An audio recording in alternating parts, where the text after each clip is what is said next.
Red Bull's been a very strange car this year. We keep saying it's been a very simple car. You know, the barge boards don't have the complexity. You know, these were the updates as right there.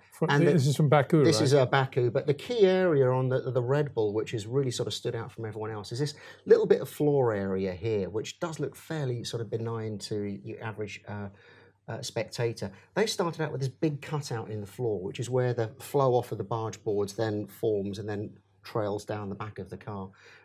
No one else had run a shape like this before.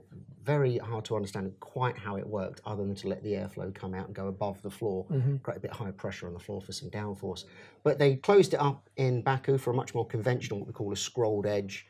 And we see teams working very hard in this area. It's one of those key bits of bodywork that really dictates airflow back down the car, particularly sealing the floor. And for Red Bull, for a team that runs so much rake, I mean, the back of the car is 15 centimetres in the air. It's quite incredible how much rear ride height they've got in order to create the expansion under the car to create downforce. It's very much a Red Bull trick. A lot more rake than Ferrari, who introduced more rake than they had in this 2017 season. Red Bull have always sort of been on the high end. This year, initially through testing, we saw them playing about with it because obviously they were struggling to cope with the change in the front suspension regulations, where they couldn't use this very clever passive suspension to control the front ride height and equally the rear ride height. So they were having to go back to basics. That's kind of the story of the aero.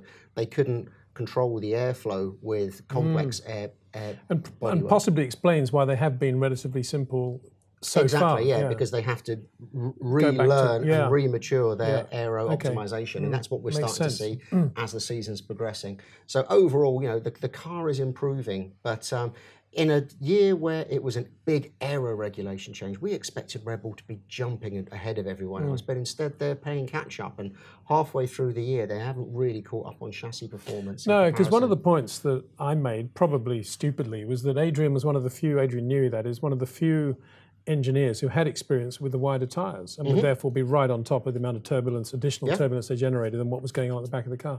And he may well be the only one still who really understands it, but we're not actually seeing it in terms of anything different, the way they're treating the back of the car, right? No, not really. I mean, you know, much of the rest of the car is fairly conventional in lots of respects. You know, they've added the same bits and pieces as everyone else.